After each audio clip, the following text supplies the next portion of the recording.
تقدر تقول أنه نحن نعيش صحوة جزائرية في الشباب، يعني أن من ناحية صناعة المحتوى واستهلاك المعلومات التاريخية، وأصبح الوعي التام والثقافة الجزائرية في المجال التاريخي والثقافي وفي مجالات الهوية كلها فيها مستوى عالي جدا. وبغض النظر على تطاول المغرب على أمجادنا وتاريخنا وبطولاتنا حتى رموزنا الثورية، إلا أنه كاين أيضا سرقة لتراثنا، فخلينا نقولوا هم يتجملون بالكثير من التراث المادي واللامادي الجزائري.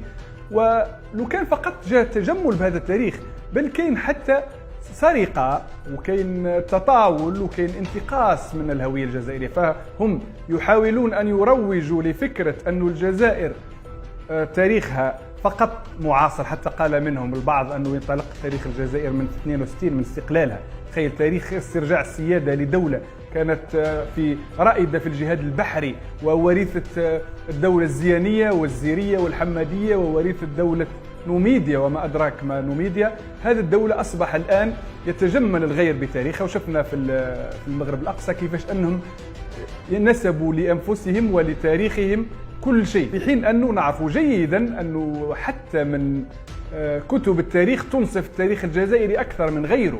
تعالوا نحتكم إلى الوثيقة، لكن لا، الموضوع ليس موضوعا للنقاش التاريخي بين النخبة ولإثراء المعلومات الجماعية العابرة للقارات، وإنما هو عمل ممنهج يهدف من خلاله المخزن، خلينا نقول، إلى شيئين حسب وجهة نظري.